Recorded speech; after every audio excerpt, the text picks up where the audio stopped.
दोस्तों क्लासेस शुरू करने से पहले सबसे पहले अपन क्या करते हैं, एसटी ट्रेनिंग के अंतर्गत प्लांट ऑपरेटर का जो एग्जाम होता है ना, उसके एडवांस टेस्ट के एग्जाम पैटर्न को एक बार समझ लेते हैं। दोस्तों आपको ये तो पता होगा कि जो आपका एडवांस टेस्ट होता है यानी कि स्टेज 2 होता है, ये आपका मेरिट डिसाइडर होता है। इसी के बेस पे आपकी मेरिट डिसाइड होती है। आप यहाँ पे जितने भी मार्क्स लेके आते हैं ना, इसी के बेस पे आपका यहाँ पे सिलेक्शन होने वाला है।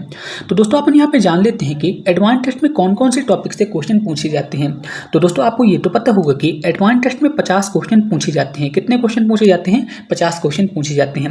और ये 50 क्वेश्चन 150 मार्क्स के रहते हैं और इन क्वेश्चन को सॉल्व करने के लिए आपको 2 घंटे की टाइमिंग दी जाती है। आपको इतना पता होगा, ठीक है। तो दोस्तों मैं आपको ये बता देता हूँ कि इन 50 क्वेश्चन पे पहले 20 क्वेश्चन आपके फिजिक्स के पूछे जाते हैं, 20 क्वेश्चन आपके मैथमेटिक्स के पूछे जाते हैं और 10 क्वेश्चन यहाँ पे केमिस्ट्री के पूछे जाते हैं। तो इतना आपको क्लियर है ना, कोई दिक्कत वाली बात नहीं है। अब दोस्तों बात करते हैं, यहाँ पे 50 क्वेश्चन 150 नंबर के हैं। तो आप सभी लोग को क्या पता चल रहा होगा कि यहाँ पे प्रत्येक क्वेश्चन 3 नंबर का रहता है। यदि आप किसी क्वेश्चन के आंसर को सही करते हैं तो आपको यहाँ पे 3 नंबर दिया जाता है। यदि आप किसी क्वेश्चन के आंसर को गलत कर देते हैं तब आपके यहाँ पे 1 नंबर काट लिया जाता है, ठीक है। यानी कि यहाँ पे 1 नंबर की नेगेटिव मार्किंग भी होती है। तो आप सभी लोग को एग्जाम पैटर्न अच्छी तरह समझ आ गए ना। अब दोस्तों सीधे अपन मुद्दे पे आते हैं और डिस्कस करते हैं मॉडल पेपर के सॉल्यूशन के बारे पे। दोस्तों सबसे पहले आप सभी लोग इसे सॉल्व कीजिए, ठीक है। मैं यहाँ पे सॉल्व कर रहा हूँ, बस आप सभी लोग ध्यान से देखिएगा। जैसे यहाँ 42 और यहाँ पे 56 लिखा है, तो आप उनको कुछ इस तरह से इसे लिख सकते हैं, कोई दिक्कत वाली बात नहीं है। इसके बाद मैंने यहाँ पे 32 लिख दिया, कोई दिक्कत नहीं है। इसके बाद 86 लिख दिया और यहाँ पे माइनस 34 लिख दिया, ठीक है ना। यहाँ पे 34 है, मैं एक बार फिर से लिख देता हूँ, ये 34 है, ठीक है ना। अब अपने को सॉल्व करना है। अब अपने को क्या करना है दोस्तों, यहाँ पे 14 का भाग लगा दीजिए। 14 से 42, 14 चौको 56 हो गया, ठीक है। अब यहाँ पे 4 का भाग लगाएंगे तो ये कितने बारी में जाएगा, 8 बारी पे जाएगा। तो 3 और 8 का मल्टीप्लाई करेंगे तो कितना आ जाएगा दोस्तों, 24 आ जाएगा। इसके बाद यहाँ पे 86 है और यहाँ पे 34 है, ठीक है। अब आपको क्या करना है, 24 और 83 को जब आप जोड़ेंगे तो कितना आ जाएगा दोस्तों, यहाँ पे आ जाएगा 110, इतना ही आएगा ना। तब पे हाँ 110 आ जाएगा और यहाँ पे कितना आ जाएगा दोस्तों, 34 आ जाएगा। तो जब आप इसे घटाएंगे ना तो कितना आ रहा है, आप सभी लोग बताइए। यहाँ पे आ रहा है दोस्तों 76, लेकिन ऑप्शन पे तो दिया नहीं है, ठीक है। तो 76 यहाँ पे इसका करेक्ट आंसर रहेगा। तो आप सभी लोग इसे सुधार लीजिएगा। ऑप्शन बी यहाँ पे इसका करेक्ट आंसर रहेगा, लेकिन ऑप्शन बी पे 76 आएगा ना, यहाँ पे 76 रहेगा। मैं यहाँ पे मिटा के लिख देता हूँ, 76 यहाँ पे इसका करेक्ट आंसर रहेगा। कोई दिक्कत वाली बात नहीं है, ठीक है ना। समझ तो आया ना दोस्तों। अब यहाँ पे नेक्स्ट क्वेश्चन है, यहाँ पे क्या बोला गया है, समकोणीय अतिपरिवलय की उत्केंद्रता कितनी होती है, बताइए दोस्तों। बहुत अच्छा क्वेश्चन है। तो इसका करेक्ट आंसर है दोस्तों, जो समकोणीय अतिपरिवलय होती है ना, उसकी उत्केंद्रता हमेशा √2 होती है। ऑप्शन सी यहाँ पे इसका करेक्ट आंसर रहेगा। ये एक तरह का थ्योरी होती है, जैसे आप सभी लोग याद कर सकते हैं, ठीक है। सॉल्व करने की जरूरत नहीं होती है। अब दोस्तों यहाँ पे नेक्स्ट क्वेश्चन है, जो कि एक आइडेंटिटीज है यानी कि सर्वसम का है। आपको बताना है कि यहाँ पे इसका मान क्या आएगा। तो यहाँ पे क्या लिखा है दोस्तों, टेन इनवर्स एक्स और यहाँ पे कॉट इनवर्स एक्स लिखा है। तो इसकी वैल्यू हमेशा कितनी होती है दोस्तों, 1/2 होती है, ठीक है। इसी तरह से दोस्तों यदि sine inverse x plus cos inverse x लिखा रहता तो वहाँ पे भी 1/2 रहता है। ऐसे कुछ वैल्यू होती है जिसके अपोजिट हमेशा 90 के बराबर होते हैं। तो कुछ इस तरह से पूछा गया था। तो ऑप्शन ए यहाँ पे इसका करेक्ट आंसर होगा। अब दोस्तों यहाँ पे नेक्स्ट क्वेश्चन है, अच्छा क्वेश्चन है, आप सभी लोग सॉल्व कर सकते हैं। यहाँ पे क्या बोला गया है, यदि किसी वृत्त की त्रिज्या 4.2 सेंटीमीटर हो तो उसका क्षेत्रफल और परिधि कितनी होगी, अपने को ये कैलकुलेट करना है, ठीक है। तो बस आप सभी लोग इसे सॉल्व कीजिए, आप सभी लोग कर सकते हैं, ठीक है। तो सबसे पहले अपन क्या करते हैं दोस्तों, इसका क्षेत्रफल निकालते हैं। यानी कि सबसे पहले इसका अपने क्या निकालेंगे, एरिया निकालेंगे, ठीक है। तो एरिया फॉर्मूला क्या होता है दोस्तों, वृत्त के एरिया का फॉर्मूला होता है पाई आर स्क्वायर, यही होता है ना, कोई दिक्कत वाली बात नहीं। तो पाई पाई की वैल्यू कितनी होती है दोस्तों, 22/7 होती है। इसके बाद त्रिज्या यहाँ पे कितनी दी है, 4.2 दी है। तो यहाँ पे मैं क्या करूँगा दोस्तों, यहाँ पे स्क्वायर है ना, तो यहाँ पे मैं 2 बार लिख दिया, ठीक है। इसके बाद मैं 10 हम लोग हटा के यहाँ पे 10 लिख दिया, यहाँ पे 10 लिख दिया। समझ आ रहा है ना। यहाँ पे जो 4.2 लिखा है, तो मैंने वहां से 10 हम लोग हटा के यहाँ पे 10 नीचे लिख दिया, कोई दिक्कत वाली बात है नहीं, ठीक है। इतना आप सभी लोग को समझ आ गया होगा। अब आपको यहाँ पे क्या करना है, 7 से भाग देना है, 7 के 7, 7 6 42 हो गया, ठीक है। और जब आप इनका मल्टीप्लाई करेंगे तो कितना आएगा दोस्तों, 22 और 6 का मल्टीप्लाई करेंगे और यहाँ पे 42 का मल्टीप्लाई करेंगे तो यहाँ पे आ जाएगा 55। 44 यहाँ पे ये आ जाएगा। इसके बाद आपको क्या करना है, 100 को भाग दे देना है। तो यहाँ पे कितना आ जाएगा दोस्तों, 55.54 सेंटीमीटर स्क्वायर। ठीक है ना, यहाँ पे एरिया निकाल रहे हैं ना, इसलिए यहाँ पे सेंटीमीटर स्क्वायर आ जाएगा। कौन से ऑप्शन पे है, ऑप्शन ए यहाँ पे इसका करेक्ट आंसर रहेगा। ठीक है ना। अब इसके बाद और भी चेक करना पड़ेगा अपने को परिधि निकालना है ना। अब अपने को परिधि निकालना है, यानी कि सरकमफ्रेंस निकालना है। तो यहाँ पे मैं परिधि लिख देता हूँ शॉर्ट पे। परिधि का फॉर्मूला क्या होगा दोस्तों, 2 पाई आर होगा, यही होगा ना। बट अपने को क्या करना है, यहाँ पे 2 लिख दिया, यहाँ पे पाई से बटे 7 हमने लिख दिया। इसके बाद आपको क्या करना है, आर की वैल्यू कितनी दी है, आर की वैल्यू दी है 4.2। तो यहाँ पे मैंने दशमलव में कैपिटल लिख दिया, कोई दिक्कत वाली बात नहीं है। ठीक है। अब आपको क्या करना है, फिर से आपको क्या करना है, भाग देना 7 के साथ, 7×6=42। ठीक है। अब आपको 2 22 और 6 का मल्टीप्लाई कर देना है, तो कितना आ जाएगा दोस्तों, यहाँ पे आ जाएगा 264। और यहाँ पे आप 10 का भाग लगा देंगे, तो 26.4 यहाँ पे इसका सेंटीमीटर इसके पर रेट रहेगी। कौन से ऑप्शन पे है, ऑप्शन ए यहाँ पे इसका करेक्ट आंसर रहेगा। आप सभी लोग को समझ आ गया ना, कोई दिक्कत वाली बात है नहीं। ठीक है। जिस क्वेश्चन पे आपको डाउट रहता है, आप मुझे कमेंट बॉक्स में बता दीजिएगा, मैं आपको रिप्लाई दे दूंगा। अब दोस्तों यहाँ पे नेक्स्ट क्वेश्चन है, यहाँ पे दो सदिश कौन कौन से हैं, ए है और यहाँ पे बी है, इनके बीच कोण इस तरह से है। तो आपको बताना है कि यहाँ पे थीटा की वैल्यू कितनी होगी, बताइए। ठीक है। तो चलिए इस क्वेश्चन को सॉल्व करते हैं। तो सबसे पहले आप मुझे इसका फॉर्मूला बताइए। तो इसका फॉर्मूला क्या होता है दोस्तों, मॉडुलस ए मॉडुलस बी, और यहाँ पे कितना आ जाएगा दोस्तों, कॉस थीटा। आपने पढ़ा होगा सदिश सदिश वाले क्वेश्चन, मतलब वेक्टर वाले क्वांटिटी पे। ठीक है। इसके फॉर्मूले पे आपने पढ़ा होगा, तो आप वहाँ पे रिवीजन कर लीजिएगा। ठीक है। और यहाँ पे कितना आ जाएगा दोस्तों, यहाँ पे ये आ जाएगा ए बी, और यहाँ पे कितना आ जाएगा, साइन थीटा आ जाएगा। ठीक है। तो आप यहाँ पे देखेंगे दोस्तों, ये इसका फॉर्मूला है। तो आप सभी लोग याद भी करते चलिएगा। अब यहाँ से ये कट गया और यहाँ से ये कट गया, तो यहाँ पे क्या बच रहा है दोस्तों, यहाँ पे बच रहा है कॉस थीटा, और यहाँ पे क्या बच रहा है, साइन थीटा। यही बच रहा है ना। अब आपको क्या करना है दोस्तों, ये जो कॉस है, कॉस को साइन के नीचे लेके जाना है। यहाँ पे कितना आ जाएगा, साइन थीटा, और यहाँ पे कितना आ जाएगा, कॉस थीटा आ जाएगा, यही आएगा ना। ठीक है। तो इसकी वैल्यू कितनी आ जाएगी दोस्तों, टेन थीटा। टेन थीटा आ गया ना। तो टेन थीटा, और यहाँ पे एक लिखा है, तो थीटा की वैल्यू कितनी आ जाएगी दोस्तों, यहाँ पे एक 45 आ जाएगी। लेकिन 45 तो क्वेश्चन पे दिया गया नहीं है। ठीक है। 45 को अपन क्या लिख सकते हैं दोस्तों, पाई/4 भी लिख सकते हैं। ठीक है ना। पाई/4 इसका यहाँ पे करेक्ट आंसर रहेगा। आप सभी लोग को समझ आ गया ना, कोई दिक्कत वाली बात नहीं है। जो भी डाउट हो मेरे से पूछ लीजिएगा। अब दोस्तों यहाँ पे नेक्स्ट क्वेश्चन है, बहुत अच्छे क्वेश्चन है, आप सभी लोग सोल्व कर सकते हैं। यहाँ पे क्या बोला है, जो 1224 है ना, इसका 25% निकालना है। और यहाँ पे क्वेश्चन मार्क दिया गया है, 1604 का 25% प्लस 256 कितना होगा, अपने को ये सॉल्व करना है। ठीक है। तो चलिए इसे अपन सॉल्व कर लेते हैं। तो यहाँ पे क्या लिखा दोस्तों, सबसे पहले यहाँ पे हमने लिख दिया 1224। इसका अपने को क्या करना है, 25%। 25% को अपन क्या लिख सकते हैं दोस्तों, जैसे यहाँ पे 25% लिखा है, 25% को अपन 1/4 लिख सकते हैं। या फिर सिंपल वे पे आप ये समझ के यहाँ पे 25 लिख दिया और यहाँ पे 100 लिख दिया, तो 1/4 ही आ रहा है ना, कोई दिक्कत वाली बात नहीं है। तो मैंने यहाँ पे 1/4 कर दिया। ठीक है। इसके बाद यहाँ पे क्या है दोस्तों, क्वेश्चन मार्क है, तो क्वेश्चन मार्क की जगह अपन क्या कर देते हैं, एक्स कर देते हैं। ठीक है। तो मैंने यहाँ पे एक्स कर दिया। अब इसके बाद क्या है दोस्तों, 25% आप 1604। ठीक है। तो यहाँ पे 25% मतलब 1/4 आ गया। ठीक है।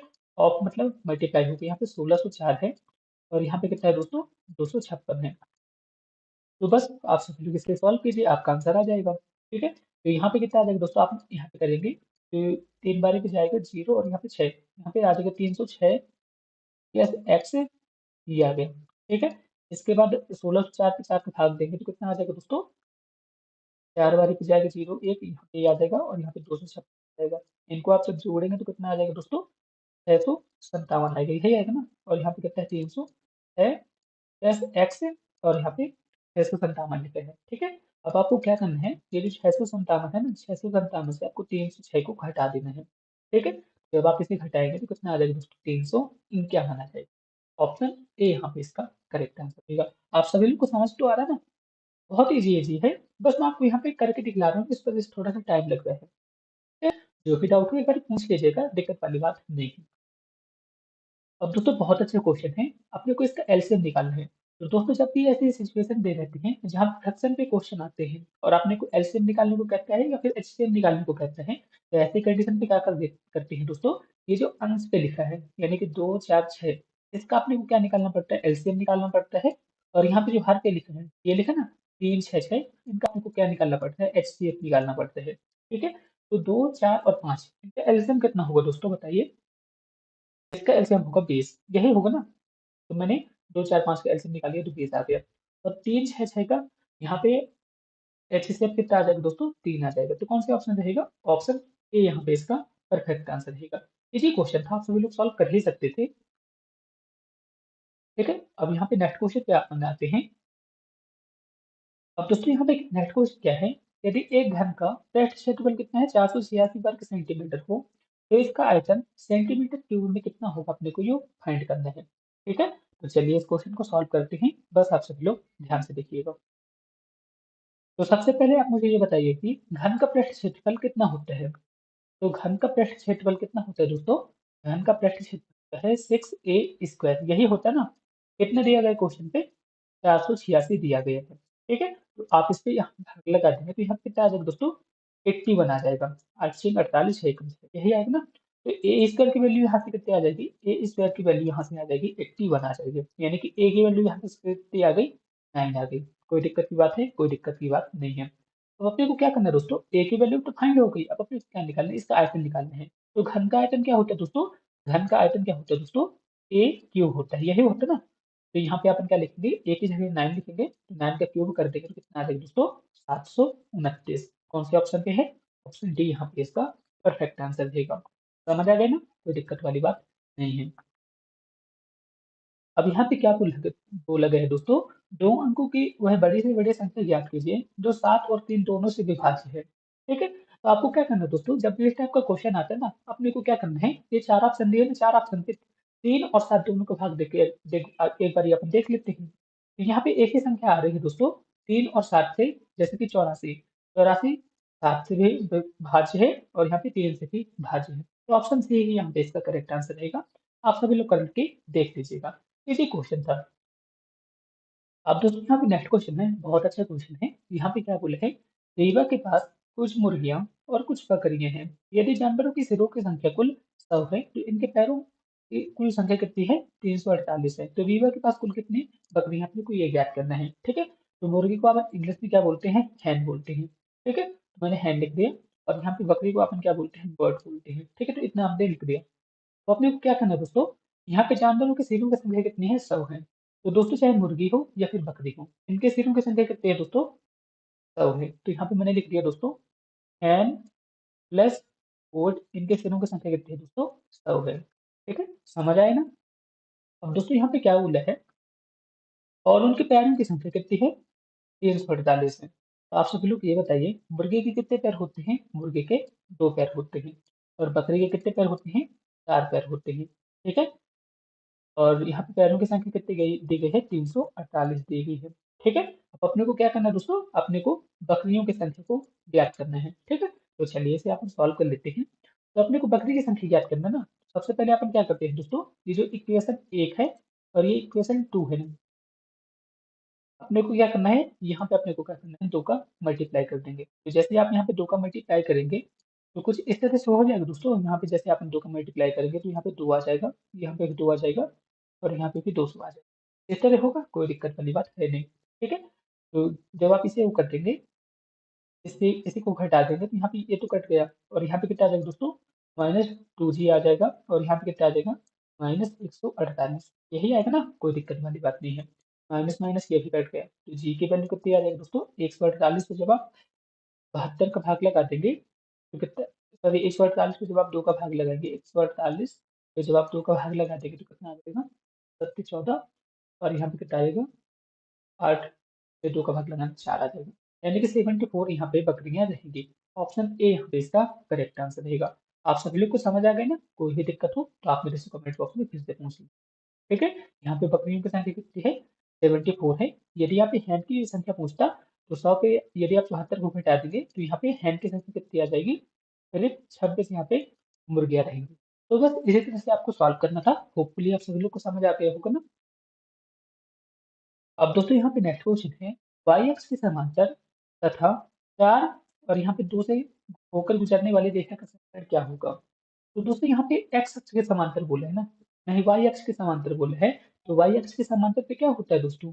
y अक्ष के समांतर पे y बराबर 0 ही होगा, तो कोई दिक्कत वाली बात नहीं है। ठीक है, तो ऐसे सिचुएशन पे यहाँ पे आंसर क्या बनेगा दोस्तों? बताइए। यहाँ पे इसका आंसर बनेगा x बराबर 4। ये यहाँ पे इसका करेक्ट आंसर रहेगा। कौन से ऑप्शन पे है? ऑप्शन बी यहाँ पे इसका करेक्ट आंसर रहेगा। या फिर इस तरह से भी लिख सकते हैं x माइनस 4 बराबर 0। ठीक है, इस तरह से भी आप सभी लोग लिख सकते हैं। यही यहाँ पे इसका करेक्ट आंसर रहेगा। आप सभी लोग को समझ आया ना ये वाला दोस्तों क्वेश्चन? जो भी दिक्कत हो आप मेरे से फिर से पूछ लीजिएगा। अब दोस्तों यहाँ पे नेक्स्ट क्वेश्चन है x प्लस 1/x बराबर यहाँ पे 2 लिखा है, तो आपको बताना है कि x cube plus 1/x cube की वैल्यू कितनी होगी। इसी क्वेश्चन है, आप सब लोग बता सकते हैं। दोस्तों इस क्वेश्चन को तो सॉल्व करना ही नहीं है। ठीक है, यहाँ पे जब भी 2 दिया है ना तो आप मान सकते हैं दोस्तों a की वैल्यू यहाँ पे रही होगी 1, और यहाँ पे एक इसकी भी वैल्यू भी रही होगी 1। 1 और 1 को अपन जोड़ेंगे तो कितना आ जाएगा? 2 आ जाएगा। ठीक है, तो यहाँ से आपको पता चल गया कि x की वैल्यू कितनी है? 1 है। ठीक है, तो x की वैल्यू को अब जब आप यहाँ पे रखेंगे तो x की 1 का क्यूब करेंगे तो 1 का क्यूब 1 ही रहेगा। इसी तरह से दोस्तों 1/1 का क्यूब करेंगे तो 1 ही रहेगा। 1 प्लस 1 बराबर यहाँ पे भी कितना आ जाएगा? 2 आ जाएगा। ऑप्शन ए यहाँ पे इसका करेक्ट आंसर रहेगा। समझ आ गया ना? कोई दिक्कत वाली बात नहीं है। अब दोस्तों यहाँ पे नेक्स्ट क्वेश्चन है। यहाँ पे क्या बोला है दोस्तों?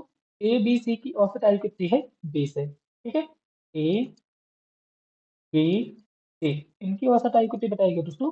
20 बताई गई। औसत मतलब दोस्तों इनका कंबाइन कितना बताया गया है? 20 बताया गया है। तो करेंगे। इनकी कुल आयु कितनी हो जाएगी दोस्तों? ए बी सी की कुल आयु, यहाँ पे मैंने लिख दिया कुल आयु, कुल एज लिख दिया मैंने यहाँ पे, तो कितना आ जाएगा दोस्तों? 40 आ जाएगा। यानी 3 लोग हैं ना दोस्तों, यहाँ पे 3 आ जाएगा। ठीक है? तो 3 लोग ना, तो यहाँ पे कितना आ जाएगा दोस्तों? इनकी कुल एज कितनी आ जाएगी? 60 आ जाएगी। ठीक है ना? तो 20 पे जब आप 3 का मल्टीप्लाई करेंगे तो 60 आ जाएगी। यहाँ मैंने यही किया है, तो ये 3 है, 3 का 20 के साथ मल्टीप्लाई कर दिया तो यहाँ पे 60 आ गया। इसी तरह से दोस्तों बी और सी की औसत आयु कितनी है? बी प्लस सी, यहाँ पे 2 कैंडिडेट है तो यहाँ पे 2 आएगा। यहाँ पे कितने हैं दोस्तों? 25 है। तो बी सी की कुल एज कितनी आ जाएगी? बी सी बी प्लस सी की कुल एज कितनी आ जाएगी दोस्तों? यहाँ पे आ जाएगी 50। यही आएगा ना? 25 से आप 2 को मल्टीप्लाई कर देंगे तो यहाँ पे ये आ जाएगा। तो बस आपको क्या करना है? इनसे आपको घटा देना है। ठीक है? तो यहाँ से बी सी कट जाएगा, तो यहाँ पे ए कितना आ जाएगा दोस्तों? ए की कुल आयु कितनी आ जाएगी? ए की कुल आयु, या फिर ए की आयु बस लिख देंगे तो कितना आ जाएगा दोस्तों? 60 में से जब आप 50 को घटाएंगे तो 10 वर्ष आ जाएगा। ऑप्शन ए यहाँ पे इसका करेक्ट आंसर रहेगा। इसी क्वेश्चन था। अब दोस्तों यहाँ पे नेक्स्ट क्वेश्चन है जो कि बहुत ही मस्त क्वेश्चन है, आप सभी लोग बता सकते हैं। यहाँ पे क्या बोला गया है? एक वस्तु को 600 रुपए में बेचकर कितने परसेंट का लाभ होता है दोस्तों? 50% का लाभ होता है। तो वस्तु का क्रय मूल्य कितना होगा आपको ये बताना है। ठीक है, तो चलिए इस क्वेश्चन को सॉल्व करते हैं। तो सबसे पहले आप मुझे ये बताइए दोस्तों, आपने किसी वस्तु को 1 रुपए में खरीद के 2 रुपए में बेच दी, तो आपको प्रॉफिट कितने परसेंट का हुआ? बताइए। 50% का प्रॉफिट होगा ना दोस्तों, सीधा सीधा यही होगा ना। 1 रुपए की चीज को आप 2 रुपए में बेच दिए, सीधे सीधे 50% का प्रॉफिट हो गया। तो बस क्वेश्चन पे यही पूछा गया था। तो यहाँ पे क्या बोला है? 600 रुपए की चीज को, किसी वस्तु को 600 रुपए में बेचने पर 50% का लाभ होता है, तो वह वस्तु कितने की रही होगी? तो वह वस्तु रही होगी दोस्तों 600 का आधा, यानी कि 300 की रही होगी। इसी तरह से क्वेश्चन पे पूछा गया था। ऑप्शन बी यहाँ पे इसका करेक्ट आंसर रहेगा। ठीक है ना? कोई दिक्कत वाली बात हो पूछ लीजिएगा मेरे से। अब यहाँ पे नेक्स्ट क्वेश्चन है, यदि ई कोई घटना है तो पीई और पी नॉट की वैल्यू कितनी होगी? तो यहाँ पे क्वेश्चन की क्या बोला गया है दोस्तों? किसी घटना के होने या फिर ना होने की संभावना हमेशा कितनी होती है? एक होती है। तो ऑप्शन ए यहाँ पे इसका करेक्ट आंसर रहेगा। ठीक है, तो इसकी वैल्यू कितनी रहेगी? एक रहेगी। अब यहाँ पे नेक्स्ट क्वेश्चन है, 350 मीटर लंबी रेलगाड़ी 250 मीटर लंबे पुल को 20 सेकंड में पार करती है, तो रेलगाड़ी की चाल कितनी होगी? आपको तो ये बताना है। तो सबसे पहले आप मुझे ये बताइए कि चाल बराबर क्या होते हैं? तो चाल बराबर होता है दूरी बटे समय। यही होता है ना, कोई दिक्कत वाली बात नहीं है। ठीक है, दूरी अपन कैसे निकालेंगे दोस्तों? यदि अपन 350 और यहाँ पे यानी कि रेलगाड़ी की लंबाई और पुल की लंबाई को जोड़ देंगे तो यही इसकी दूरी आ जाएगी। यहाँ पे 350 और यहाँ पे मैंने 250 को जोड़ दिया है। ठीक है, तो यहाँ पे दूरी कितनी आ जाएगी दोस्तों? यहाँ पे दूरी आ जाएगी, यहाँ पे 600 आ जाएगा ना, 600 आ जाएगा। और यहाँ पे समय कितना है दोस्तों? समय 20 सेकंड है, मैंने यहाँ पे भी समय लिख दिया। जब आप इसे काटेंगे तो कितना आ जाएगा दोस्तों? यहाँ पे 30 आएगा।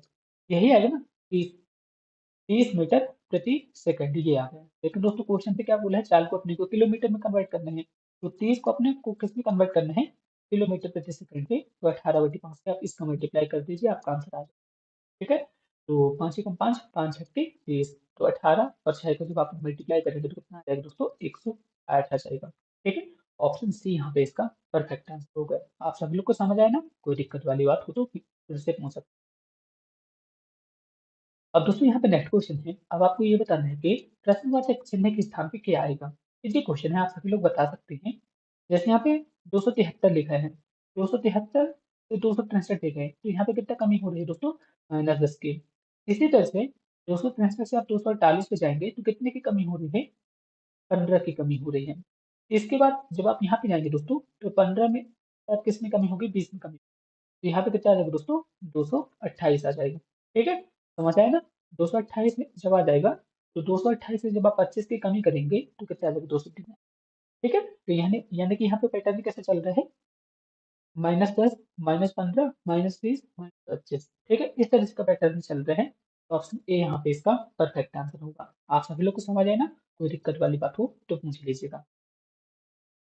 अब यहाँ पे नेक्स्ट क्वेश्चन है दोस्तों। यहाँ पे एक समीकरण दिया गया है। अब आपको ये बताना है कि इस अवकल समीकरण की घात कितनी होगी, अपने को ये बताना है। ठीक है, आप सभी लोग इंग्लिश में भी देख सकते हैं। इस डिफरेंशियल इक्वेशन की पावर कितनी होगी, अपने को ये बताना है। ठीक है, तो दोस्तों घात अपन कैसे निकालेंगे, जैसे यहाँ पे dy अपन डी एक्स दी है ना, इससे अपने को घात डिसाइड होती है। तो यहाँ पे आप देखेंगे दोस्तों, यहाँ पे घात तो एक ही है ना, एक ही घात वहाँ पे बताई गई है। ठीक है, यदि यहाँ पे 2 लिखा रहता है तो यहाँ पे 2 घात होती।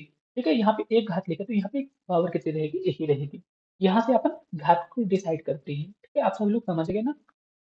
अब दोस्तों यहाँ पे नेक्स्ट क्वेश्चन है। अब अपने को क्या करना है, इसका अपने को अवकलन समीकरण निकालना है। ठीक है, अवकलन अपने को यहाँ पे इसका करना है। ठीक है, तो कैसे करेंगे दोस्तों, आप सभी लोग बताइए। आपने फॉर्मूला ये वाला तो पढ़ा है ना, डी अपॉन डी एक्स, और यहाँ पे एक्स लिखा है, तो इसका अपन जब डिफरेंशिएट इक्वेशन करेंगे तो यहाँ पे कितना आ जाएगा, N X minus N minus one, यही आएगा ना, N X N minus one, यही होते हैं। ठीक है, तो बस ऐसे ही आपको सॉल्व करना है, आपका आंसर आ जाएगा। ठीक है, जैसे यहाँ पे 3 लिखा है ना, 3 को तो आप अलग कर लेते हैं। इसके बाद यहाँ पे क्या आ जाएगा, डी अपॉन डी एक्स आ जाएगा, और यहाँ पे एक्स, एक्स एक्स एक्स की पावर क्या है, 3/5 है, तो ऐसे ही आएगा ना, कोई दिक्कत वाली बात नहीं है। ठीक है, तो यहाँ पे मैंने 3 लिख दिया। अब ये जो 3/5 है, तो ये 3/5 यहाँ पे आ जाएगा। ठीक है, समझ आ रहा है ना, कोई दिक्कत वाली बात नहीं है। इसके बाद क्या होगा दोस्तों, एक्स रहेगा, 3/5 से एक यहाँ पे घट जाएगा, यही आएगा ना। ठीक है, तो अपन क्या करते हैं दोस्तों, इसका मल्टीप्लाई कर देंगे तो यहाँ पे कितना आ जाएगा, 9/5 आ जाएगा। ठीक है, और यहाँ पे एक्स है, तो एक्स मैंने यहाँ पे लिख दिया। अब अपने को क्या करना है दोस्तों, इसका एलसीएम ले लेंगे। तो यहाँ से इसका अपन एलसीएम लेंगे तो यहाँ पे 5 आ जाएगा, यहाँ पे 3 है, और यहाँ पे फिर से 5 आ जाएगा, तो यहाँ पे कितना आ जाएगा दोस्तों, इसका आंसर आ जाएगा 9/5 एक्स, और यहाँ पे आ जाएगा -2/, यही इसका करेक्ट आंसर रहेगा। होपफुली आप सभी लोग को समझ आ रहा है ना? ऑप्शन ए यहाँ पे इसका करेक्ट आंसर रहेगा। मैं अपनी पूरी कोशिश कर रहा हूँ आप सभी लोग को समझ आ जाए। ठीक है, फिर भी आपके मन पे कोई भी डाउट रहता है तो आप मेरे से पूछ लीजिएगा। अब दोस्तों यहाँ पे नेक्स्ट क्वेश्चन है। यहाँ पे एक श्रृंखला दी गई है, इसको अपने को 11वां पद अपने को ज्ञात करना है। ठीक है, तो चलिए इस क्वेश्चन को सॉल्व करते हैं। लेकिन सबसे पहले आप सभी लोग ये देखिए दोस्तों, ये जो सीरीज दी गई है, कौन सी सीरीज है, समांतर श्रेणी है या फिर गुणोत्तर श्रेणी है। ठीक है, तो आप सभी लोग फाइंड कीजिए दोस्तों। तो दोस्तों आप यहाँ पे देख पा रहे होंगे, यहाँ पे 2 का भाग दे रहा है। ठीक है, इसके बाद फिर से 2 का भाग दे रहा जा रहा है, यानी कि ये जो श्रेणी है ना, गुणोत्तर श्रेणी है, यानी कि जियोमेट्री प्रोग्रेसेस है। ठीक है, तो यहाँ पे अपने को क्या करना है, इसका 11वां पद अपने को ज्ञात करने हैं। इसका 11वां पद कैसे ज्ञात करेंगे दोस्तों, एक फॉर्मूला होता है A R N minus one, ये फॉर्मूला होता है ना, अपने को एन की जगह 11 कर देना है। ए आर 11 - 1 बराबर यहाँ पे कितना आ जाएगा, ए आर 10, यही आएगा। ठीक है, ए की वैल्यू यहाँ से कितनी आ जाएगी दोस्तों, ए की वैल्यू यहाँ पे रहेगी 6, ए की वैल्यू यहाँ पे रहेगी 6, और आर की वैल्यू कितनी है दोस्तों, 2 है, यानी कि सर्वानुपात यहाँ पे कितने हैं, 2 है। ठीक है, तो यहाँ पे ए की वैल्यू कितनी आ जाएगी दोस्तों, 6, और आर की वैल्यू कितनी है, 2 है, जो कि अपन पावर 10 कर देंगे, तो यहाँ पे 6 है, और यहाँ पे 10, 2 की पावर जब अपन 10 करते हैं तो कितना आता है, 1024 आते हैं। जब आप इसका मल्टीप्लाई कर देंगे तो 6144 यहाँ पे इसका करेक्ट आंसर, ऑप्शन बी यहाँ पे इसका करेक्ट आंसर रहेगा। ठीक है, आप सभी लोग को समझ तो आ रहे हैं ना दोस्तों? दोस्तों मैं आपको बता दूं, मेरे को 11th 12th पढ़े बहुत साल हो चुके हैं। ठीक है, तो आप सभी लोग तो अभी अभी तैयारी कर रहे हैं, तो आप सभी लोग को पता होगा। ठीक है, तो आप सभी लोग वहाँ से रिवीजन करके देख सकते हैं, ठीक है? मेरे से भी कुछ गलती हो सकती है, तो आप मेरी गलती मत निकालिएगा, ठीक है? तो आप मेरे से जो भी डाउट हो फिर से पूछ लीजिएगा या फिर आप अपनी एनसीईआरटी बुक से कंप्लीट कर सकते हैं। अब दोस्तों यहाँ पे नेक्स्ट क्वेश्चन है, निम्नलिखित में से कौन सा विटामिन गर्म होने पर नष्ट हो जाते हैं? जो विटामिन सी होता है ना, इसे अपन जब गर्म करते हैं तो ये नष्ट हो जाते हैं। ऑप्शन सी यहाँ पे इसका करेक्ट आंसर रहेगा। अब दोस्तों यहाँ पे नेक्स्ट क्वेश्चन है, जो कि बहुत ही मस्त क्वेश्चन है। यहाँ पे क्या बोला गया है, यहाँ पे एक समीकरण दिया गया है। यहाँ पे समीकरण क्या है दोस्तों, ए बराबर A e minus E upon R T, ठीक है? ये एक समीकरण है। ये बहुत ही अच्छा क्वेश्चन दोस्तों। ये वाला क्वेश्चन आपके हर एग्जाम पे पूछ लिया जाता है कम, ठीक है? जो कि केमिस्ट्री वगैरह से रिलेटेड होते हैं। तो ये जो समीकरण है ना, ये कौन सा समीकरण है दोस्तों? अर्हेनियस समीकरण है। आप सभी लोग लिख लीजिएगा, कौन सा समीकरण है दोस्तों? अर्हेनियस समीकरण है। क्वेश्चन पे क्या बोला गया है, इसके लिए कौन सा कथन सत्य है? तो दोस्तों जब आप यहाँ पे ई ए देखेंगे ना, तो ई ए जो है ना, ये एक संकीर्ण ऊर्जा है। ऑप्शन सी यहाँ पे इसका करेक्ट आंसर रहेगा। क्वेश्चन पे यही पूछा गया था, तो आप सभी लोग देख लीजिए। अब दोस्तों यहाँ पे नेक्स्ट क्वेश्चन है, सर्वात्रिक रुधिरदाता समूह कौन से हैं? क्वेश्चन पे क्या बोला गया दोस्तों? यूनिवर्सल ब्लड डोनर कौन सा होते हैं? ठीक है? यूनिवर्सल ब्लड डोनर कौन सा होता है, अपने को ये बताना है। यहाँ पे इसका करेक्ट आंसर क्या रहेगा दोस्तों? ओ ग्रुप जो होते हैं ना, यूनिवर्सल ब्लड डोनर होते हैं। ठीक है? यदि यहाँ पे सर्वात्रिक रुधिर ग्राही की बात करता, ठीक है? यदि यहाँ पे ग्राही की बात करता तो यहाँ पे ए भी आता, ठीक है? तो आप सब लोग ये भी देख लीजिएगा। अब दोस्तों यहाँ पे नेक्स्ट क्वेश्चन है, यहाँ पे क्या बोला गया है, ध्वनि की गति मैक्सिमम कहाँ पे होती है? तो जो ध्वनि की गति होती है ना मैक्सिमम, इस पार्ट में होती है। ऑप्शन बी यहाँ पे इसका करेक्ट आंसर रहेगा। इसी क्वेश्चन है, आप सभी लोग कर सकते हैं याद, ठीक है ना दोस्तों? आप सभी लोग को समझ आ रहा है ना, कोई दिक्कत वाली बात नहीं है। अब यहाँ पे नेक्स्ट क्वेश्चन है, केपलर का नियम किससे संबंधित है? तो जो केपलर के नियम है ना, ग्रहों की गति से संबंधित है। तो ऑप्शन बी यहाँ पे इसका परफेक्ट आंसर होगा। नेक्स्ट क्वेश्चन है, यहाँ पे क्वेश्चन पे क्या बोला गया दोस्तों, जो इंडोस्कोपी है ना, इंडोस्कोपी का यूज अपन किसके लिए करते हैं? जो शरीर के आंतरिक भाग होते हैं उनको देखने के लिए अपन इंडोस्कोपी का यूज करते हैं। तो इंडोस्कोपी जो होते हैं ना, किस घटना पर आधारित होता है? पूर्णांतिक परिवर्तन के सिद्धांत पर आधारित होता है। ऑप्शन ए यहाँ पे इसका करेक्ट आंसर होगा, ठीक है? अब यहाँ पे नेक्स्ट क्वेश्चन है दोस्तों, निम्नलिखित में से कौन सा एक तत्व है? यहाँ पे चार ऑप्शन दिए गए हैं, आपको ये बताना है कि इनमें से कौन सा एक तत्व है, ठीक है? तो बताइए दोस्तों यहाँ पे इसका करेक्ट आंसर क्या होगा? तो दोस्तों आप सभी लोग देख पा रहे होंगे, यहाँ पे पारा, पारा मतलब क्या हुआ दोस्तों? Hg हुआ। ये एक तत्व है। बाकी सोडियम क्लोराइड, प्लास्टिक, चीनी, ये सभी यौगिक हुए हैं, ठीक है? तो ऑप्शन बी यहाँ पे इसका करेक्ट आंसर रहेगा। दोस्तों यहाँ पे नेक्स्ट क्वेश्चन है, माइका क्या है? माइका क्या है, अपने को ये बताना है। तो जो माइका होता है ना दोस्तों, जो माइका होता है, ये ताप का चालक होता है।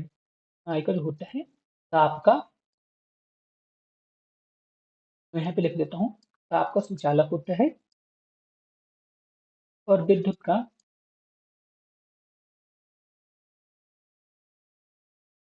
विद्युत का कुचालक होते हैं, ठीक है? तो आप सभी लोग देख लीजिएगा। ये वाला क्वेश्चन आपके एग्जाम पे लगभग लगभग पूछा जाता है।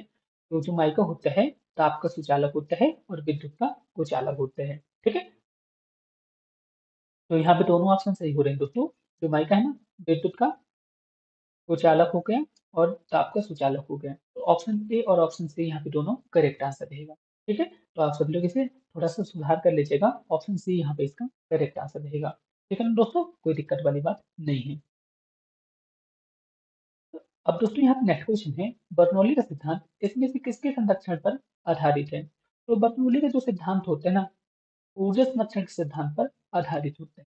ऑप्शन सी यहाँ पे इसका करेक्ट आंसर रहेगा। इसी क्वेश्चन था। अब दोस्तों यहाँ पे नेक्स्ट क्वेश्चन है, यदि किसी चश्मे का पावर +2 डायोप्टर हो तो इसकी फोकस दूरी कितनी होगी, अपने को ये बताना है। इसी क्वेश्चन है, चलिए इस क्वेश्चन को सॉल्व करते हैं, ठीक है? तो आप सब लोग बस ध्यान से देखिएगा। तो फोकस फोकस का फॉर्मूला क्या होता है दोस्तों? फोकस दूरी का फॉर्मूला तो होता है एफ अपॉन 1/d, ठीक है? तो यहाँ पे यानी डी मतलब यहाँ पे डायोप्टर हुआ, यहाँ पे मैंने एफ लिख दिया और यहाँ पे मैंने डायोप्टर के यहाँ पे क्या है दोस्तों? यहाँ पे 2 डायोप्टर है, तो यहाँ पे मैंने 2 लिख दिया, ठीक है? तो जब आप यहाँ पे 1 पे 2 का भाग देंगे तो एफ की वैल्यू कितनी आ जाएगी दोस्तों? एफ की वैल्यू यहाँ पे आ जाएगी 0.5 मीटर। यहाँ पे मीटर पे आया है, लेकिन क्वेश्चन पे क्या बोला दोस्तों? सेंटीमीटर पे जाना है। 0.5 को जब अपन सेंटीमीटर में कन्वर्ट करेंगे तो कितना आ जाएगा दोस्तों, 50 सेंटीमीटर। कौन से ऑप्शन पे है, ऑप्शन सी यहाँ पे इसका करेक्ट आंसर। ये क्वेश्चन है, आप सब लोग कर सकते हैं। अब दोस्तों यहाँ पे नेक्स्ट क्वेश्चन है, अवरोध की कोर से प्रकाश का मूल्य क्या कहलाते हैं। ठीक है, क्वेश्चन पे क्या बोला गया दोस्तों, जो प्रकाश होते हैं ना टर्न वाली जगह पर मुड़ जाते हैं, यानी कि प्रकाश का मुड़ना क्या कहलाता है दोस्तों, विवर्तन कहलाता है।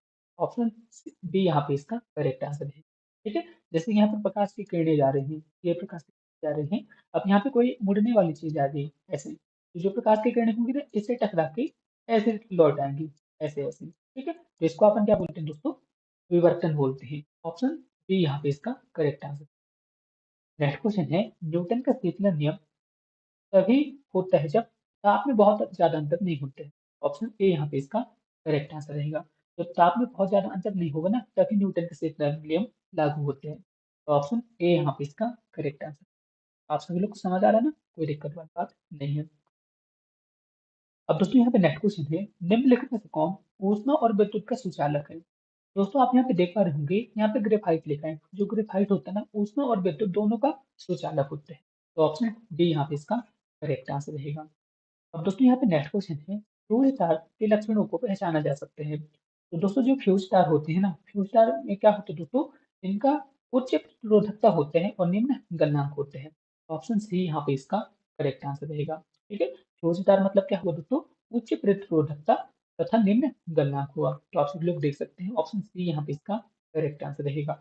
अब यहाँ पे नेक्स्ट क्वेश्चन है, रोगों को फैलाने वाले कीड़ों को क्या कहा जाता है। रोगों को फैलाने वाले कीड़ों को क्या कहा जाता है दोस्तों, वेक्टर कहा जाता है। बहुत अच्छा क्वेश्चन है, ऑप्शन बी यहाँ पे इसका करेक्ट आंसर रहेगा। नेक्स्ट क्वेश्चन है, यदि हम भूमध्य रेखा से ध्रुवों की ओर जाते हैं तो जी का मान क्या होते हैं। भूमध्य रेखा से ध्रुवों की ओर जाने पर जी का मान क्या होता है दोस्तों, बढ़ता है। ऑप्शन ए यहाँ पे इसका करेक्ट आंसर रहेगा। ये क्वेश्चन है। अब दोस्तों यहाँ पे नेक्स्ट क्वेश्चन है, यदि किसी प्रतिरोध को दुगुना कर दिया जाए तो धारा का मान क्या होगा, आपको ये बताना है। ठीक है, तो इस क्वेश्चन को मैं आपको सॉल्व करके अच्छी तरीके से बताऊंगा, तो बस आप सभी लोग ध्यान से देखिए। ठीक है, सबसे पहले आप मुझे ये बताइए दोस्तों, आपको ये वाला फॉर्मूला तो पता है ना, V बराबर क्या होता है, आई आर होता है। ठीक है, इससे आप कुछ इस तरह से लिख सकते हैं, आई बराबर V अपन आर लिख सकते हैं। यहाँ पे दो प्रतिरोध दिए गए हैं, यानी कि जब प्रतिरोध पहला था उसके बाद जब इसको अपन दुगुना कर देते हैं तो यहाँ पे हमने क्या कर दिया दोस्तों, यहाँ पे धारा वन लिख दिया। इसके बाद एक और धारा बन जाएगी, यहाँ पे मैंने लिख दिया दोस्तों I2, तो यहाँ पे कितना आ जाएगा दोस्तों, 2R हो जाएगा जब प्रतिरोध को अपन दुगुना कर देते हैं। कुछ इस तरह से फॉर्मूला बन रहा है ना। अब आपको क्या करना है, I2 पे I1 का भाग दे देना है। I2 पे I1 पे जब आप भाग देंगे तो ये सब कुछ कट जाएगा ना, तो यहाँ पे कितना आ जाएगा दोस्तों, यहाँ पे आ जाएगा 1/2 आ जाएगा। ठीक है, तो I2 आप इस तरीके से लिख सकते हैं, I2 बराबर 1/2 I1, यानी कि जो दूसरी धारा होगी प्रारंभिक धारा की आधी हो जाएगी। ऑप्शन डी यहाँ पे इसका करेक्ट आंसर है। इसी क्वेश्चन का ऑप्शन डी यहाँ पे इसका करेक्ट आंसर रहेगा। अब यहाँ पे नेक्स्ट क्वेश्चन है, किसी पिंड की गतिज ऊर्जा और स्थितिज ऊर्जा उसकी क्या होती है। दोस्तों जो यांत्रिक ऊर्जा होती है ना, यांत्रिक ऊर्जा जो होती है ना, आपकी काइनेटिक एनर्जी और पोटेंशियल एनर्जी दोनों का जोड़ होती है, इसे बोलते हैं दोस्तों यांत्रिक ऊर्जा। तो ऑप्शन सी यहाँ पे इसका करेक्ट आंसर रहेगा। अब दोस्तों क्वेश्चन नंबर 39 है, तो यहाँ पे क्या बोला है, एक कार 5 सेकंड पे 18 किलोमीटर प्रति घंटे से 72 किलोमीटर प्रति घंटे तक एक समान रूप से त्वरित होती है, तो कार का त्वरण कितना होगा, अपने को ये फाइंड करना है। बहुत अच्छा क्वेश्चन है, चलिए इस क्वेश्चन को सॉल्व करते हैं। ठीक है, तो सबसे पहले अपन क्या करते हैं दोस्तों, कार का प्रारंभिक वेग निकाल लेते हैं। प्रारंभिक वेग को अपन किसे दर्शाते हैं, यू से दर्शाते हैं। प्रारंभिक वेग कितना था दोस्तों, 18 था, तो 18 किलोमीटर प्रति घंटे था ना, इसको अपन किस में कन्वर्ट कर लेते हैं, मीटर में कन्वर्ट कर लेते हैं। जब अपन मीटर में कन्वर्ट करेंगे तो 5/18 का मल्टीप्लाई कर देंगे तो ये कटेगा, तो यहाँ पे कितना आ जाएगा दोस्तों, 5 मीटर प्रति सेकंड। यही आएगा ना, कोई दिक्कत वाली बात नहीं है।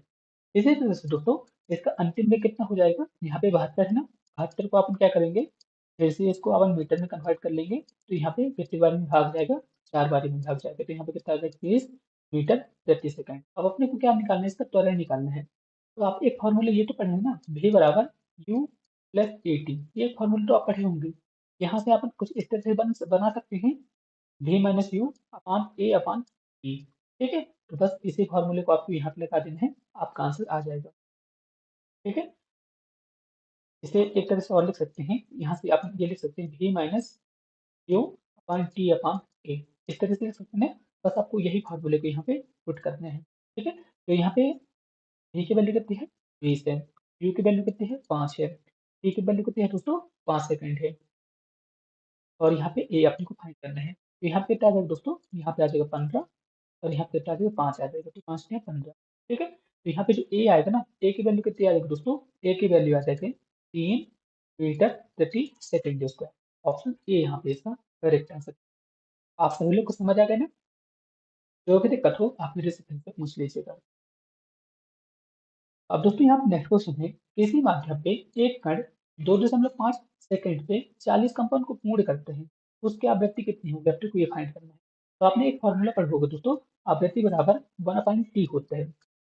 ठीक है, या फिर एक फॉर्मूला और होता है v बराबर एन लैम्डा। ठीक है, तो बस आपको यही करना है, आपको क्या करना है दोस्तों, यहाँ पे आवृत्ति की वैल्यू को फाइंड करना है।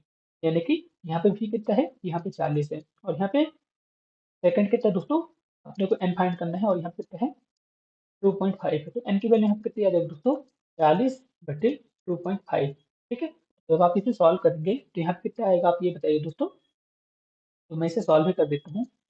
यहाँ पे आएगा दोस्तों, हम लोग जब अपन हटाएंगे तो यहाँ पे 10 आ जाएगा, 10 से इसका मल्टीप्लाई तो 700 आ जाएगा, और यहाँ पे ठीक है। तो जब अपन इसे सॉल्व करते हैं तो 25 से कम 17 आ जाएगा, यहाँ पे 15 बनेगा, 100 यहाँ पे 6 आ जाएगा, यानी कि 16 बारी पे भाग चला जाएगा। ऑप्शन ए यहाँ पे इसका करेक्ट आंसर है। ठीक है ना, आप सभी लोग को समझ आ गया, कोई दिक्कत वाली बात नहीं है। अब दोस्तों यहाँ पे नेक्स्ट क्वेश्चन है, 20 सेंटीमीटर वक्रता की त्रिज्या वाले अवतल दर्पण की फोकस दूरी कितनी होगी, आपने को ये बताना है। ठीक है, तो आपने ये वाला फॉर्मूला तो पढ़ा होगा दोस्तों, एफ बराबर आर अपन टू, यही होता है ना, एक फॉर्मूला होता है। तो आपको क्या करना है, अपने को अवतल दर्पण की फोकस दूरी याद करना है। यहाँ पे वेक्टर दीजिए कितनी है 20 है, तो 20 से अपन जब 2 का भाग दे देंगे तो कितना आ जाएगा दोस्तों 10 आ जाएगा। ऑप्शन डी यहाँ पे इसका परफेक्ट आंसर। ठीक है, समझ आ गया ना कुछ। अब दोस्तों केमिस्ट्री के क्वेश्चन आ चुके हैं, तो इन क्वेश्चन को भी अपन सॉल्व करते हैं। अच्छा क्वेश्चन है, यहाँ पे क्या बोला दोस्तों, NiCO4 का IUPAC नाम क्या होगा। तो सबसे पहले आप मुझे कमेंट बॉक्स में IUPAC का फुल फॉर्म लिख के बताइएगा, कभी भी एग्जाम पे आपके पूछा जा सकता है। तो इसका फुल फॉर्म तो आप बता देंगे। इसका IUPAC नाम क्या होगा दोस्तों, डेल्टा कार्बोनिल निकल जीरो। ऑप्शन ए यहाँ पे इसका करेक्ट आंसर है। दोस्तों ये 12th वाले सिलेबस पे आपको मिल जाएगा, आप वहां से देख सकते हैं। ठीक है, अब दोस्तों यहाँ पे नेक्स्ट क्वेश्चन है, सिनेबार का रासायनिक सूत्र क्या है। तो सिनेबार का रासायनिक सूत्र क्या होता है दोस्तों, HCl होता है। ठीक है, ऑप्शन ए यहाँ पे इसका करेक्ट आंसर। नेक्स्ट क्वेश्चन है, वह तत्व जो अम्लों का अवशोषक तत्विक घटक है, तो इसका करेक्ट आंसर क्या है दोस्तों, हाइड्रोजन। यानी कि जो अम्ल में हमेशा पाया जाने वाला तत्व कौन सा है दोस्तों, हाइड्रोजन। हाइड्रोजन के बिना कोई अम्ल बन ही नहीं सकता, तो ऑप्शन बी यहाँ पे इसका करेक्ट आंसर। ठीक है, आप सब लोग समझ गए ना। अब दोस्तों यहाँ पे नेक्स्ट क्वेश्चन है, इथिलीन अणु का आकृति कैसी होती है। तो इथिलीन अणु की आकृति कैसी होती है दोस्तों, समतल त्रिकोणीय होती है। ऑप्शन सी यहाँ पे इसका करेक्ट आंसर। इसी क्वेश्चन था, आप सभी लोग बेस्टर थ्योरी को पढ़ लीजिएगा, वहां से आप सब लोग इसके आंसर को बता सकते हो। अब यहाँ पे नेक्स्ट क्वेश्चन है दोस्तों, टेफ्लॉन का टेफ्लॉन क्या होता है। तो टेफ्लॉन का अपने को रासायनिक नाम बताना है। तो टेफ्लॉन का रासायनिक नाम क्या है, तो पॉलीटेट्राफ्लोरोएथिलीन। ऑप्शन ए यहाँ पे इसका परफेक्ट आंसर रहेगा। आप सभी लोग को समझ आ गया ना, कोई दिक्कत वाली बात नहीं है।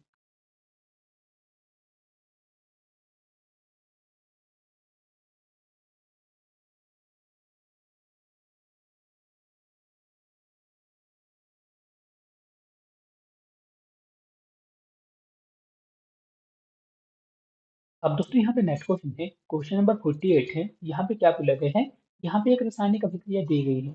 आपको ये बताना है कि यहाँ पे जो कार्बन है ना, किस तरह का कार्य करता है इस अभिक्रिया पे। तो जो यहाँ पे कार्बन है, कार्बन एक तरह का अपचायक के रूप में यहाँ पे कार्य करता है। ऑप्शन डी यहाँ पे इसका करेक्ट आंसर रहेगा। ठीक, तो इस तरह के क्वेश्चन को भी आपको सॉल्व कर लेना है। दोस्तों इस मॉडल पेपर में आपको जो क्वेश्चन बता रहा हूँ ना, हूबहू आपको इसी तरह के क्वेश्चन आपके एग्जाम पे मिलेंगे। ठीक है, तो आपको क्या करना है दोस्तों, आपको इस तरह के जो भी टॉपिक मैं यहाँ पे पढ़ा रहा हूँ उनको अच्छी तरह से रिवाइज कर लेना है। ठीक है, मैं आपसे ये नहीं बोलूंगा कि यही क्वेश्चन आपके एग्जाम पे डायरेक्ट मिलेगा, इतना जरूर कहूंगा इसी तरह का क्वेश्चन आपके एग्जाम पे पूछा जाएगा, मिलता जुलता। ठीक है, यहाँ पे नेक्स्ट क्वेश्चन है दोस्तों, क्रिस्टल तंत्र केपी में निम्नलिखित में से किस क्रिस्टल पे अल्फा थीटा और यहाँ पे ये लिखा है, ये 0 होती है। तो आपको बताना है कि 90 डिग्री पर यहाँ पे क्या होगा? तो क्या रहेगा दोस्तों? ऑर्थोरोम्बिक रहेगा। ऑप्शन बी यहाँ पे इसका करेक्ट आंसर रहेगा। ठीक है? नेक्स्ट क्वेश्चन है, हाइड्रोजन बम किस सिद्धांत पर आधारित है? तो जो हाइड्रोजन बम होते हैं, नाभिकीय संलयन के सिद्धांत पर आधारित होते हैं और जो परमाणु बम होते हैं, नाभिकीय विखंडन के सिद्धांत पर आधारित होते हैं। तो इतना आप सभी लोग को समझ आ गया ना? कोई दिक्कत वाली बात नहीं है। तो होपफुली दोस्तों इस मॉडल पेपर में मैंने आपको जितने भी क्वेश्चन बताए होंगे, आप सभी लोग को सारे क्वेश्चन समझ आ गए होंगे। फिर भी आपके मन पे जो भी डाउट हो ना, आप मेरे से कमेंट बॉक्स में पूछ लीजिएगा, मैं आपको रिप्लाई जरूर दूंगा। ठीक है दोस्तों, यदि आप मेरे चैनल पे पहली बार आए हैं तो प्लीज आप सभी लोग अपने चैनल एग्जाम रेज को जरूर सब्सक्राइब कीजिएगा। आप सभी लोग का ही चैनल है और आप सभी लोग को ही मिलकर आगे बढ़ाना है। ठीक है, मेरा नाम है प्रशांत। आप सभी लोग मेरे को इंस्टाग्राम, फेसबुक, टेलीग्राम, व्हाट्सएप, साथ ही साथ दोस्तों ट्विटर में भी फॉलो कर सकते हैं। ठीक है, चैनल पे नए हैं तो प्लीज चैनल को सब्सक्राइब कीजिएगा और अपने दोस्तों में भी शेयर कीजिए। ठीक है, तो फिर मिलते हैं दोस्तों नेक्स्ट वीडियो पे।